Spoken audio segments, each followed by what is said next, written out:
Hi, I'm Boogsy and I'm an addict. I'm going to be reading just for today, February 26th, 2024, Remorse, page 58, basic text, page 39. The eighth step offers a big change from a life dominated by guilt and remorse. Remorse was one of the feelings that kept us using. We had stumbled our way through active addiction, leaving a trail of heartbreak and devastation too painful to consider. Our remorse was often intensified by our perception that we couldn't do anything about the damage we had caused. There was no way to make it right. We remove some of the power of remorse when we face it squarely. We begin the eighth step by actually making a list of all the people we have harmed. We own our part in a painful past. But the eighth step does not ask us to make right of all of our mistakes, merely become willing to make amends to all those people. As we become willing to clean up the damage we've caused, we acknowledge our readiness to change. We affirm the healing process of recovery. Remorse is no longer an instrument we use to torture ourselves. Remorse has become a tool we can use to achieve self-forgiveness. Just for today, I will use any feelings of remorse I may have as a stepping stone to healing through the 12 steps. I think one of the hardest parts of recovery is living with guilt and remorse. Living your life with the what ifs and not the what is. I've said that in the past, that you can't live with what if when you already know what is. Now, I've talked about my past and the things that I gave up for my addiction. Not consciously, not sitting there like, oh, I'm going to do this so I can get high. It's, I'm going to get high, and in exchange, I got rid of this or that. It wasn't a plan. It wasn't something I wanted. It wasn't, okay, we'll make a deal. I get to get high and I lose my kids. Good exchange, good plan, good deal? No. So I think the big part of recovery is that you have to, like the first step, admit you have a problem. But I think you have to really understand the guilt and remorse that comes with recovery, that comes with addiction.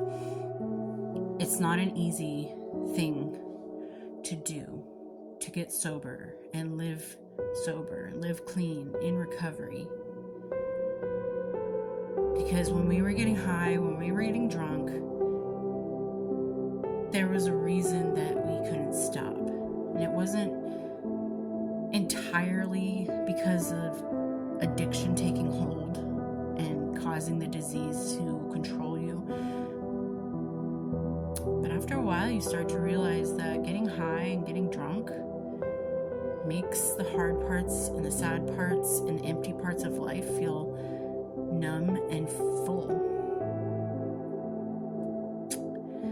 But the problem is, the more that you filled those empty parts with these substances, the more and more diluted you became. The less and less you were who you were. You were no longer who you were that first time you took a sip, that first time you took a hit. You started to not recognize yourself. Of course, you can look in the mirror and be like, oh, that's me. But then with the philosophical side of it, when you look in the mirror, you're like, who the fuck am I? Who is this? This is not me. What is wrong with me? How many times have you had those nights when you were getting high or getting drunk or both, and you just had this epiphany about you of, what am I doing? I don't want to do this. I can't do this. I need to stop. I want to stop. As you take another drink, take another hit.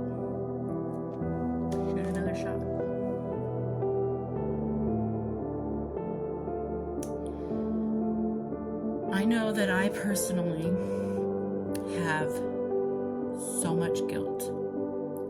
I have so many questions of why and what if. But I know that none of those questions being answered right now in my life is going to reverse everything. I'm not going to be able to answer, why couldn't I get sober when it mattered? Why couldn't I get sober when my kids' lives were on the line? Their lives were on the line, and my life was on the line, and I couldn't stop. It took me a year and a half, almost 2 years, to get sober after losing my kids. And I was told literally every single time I talked to my counsel, every single time I went to court, every time I talked to the foster parents, every single time it's, you need to stop or you're not getting them back.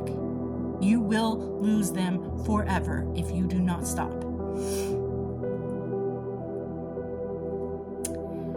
And I'm like, okay, well, cool. I'm gonna stop. Or I have stopped. And I blatantly lied at the expense of my children's lives. For the rest of their lives, my actions are going to make them question. They're going to not trust certain things. They're going to wonder why they were never good enough for mommy to stop, for mommy to fight for them, to get them back. They're going to wonder, what made them not good enough for me? Why were drugs so much more important and better than them that I couldn't give them up? I couldn't give the drugs up to get them back. And for the rest of my life, and hopefully when I see them again, I will have to come up with an answer. I will have to live with that despair. Because why couldn't I do it then?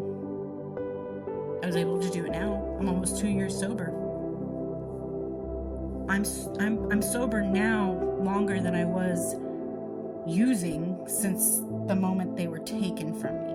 They were taken in December 2020, and 2 of them were adopted in the beginning of 22, and the other one, the third one, was adopted later on the year in 2022. But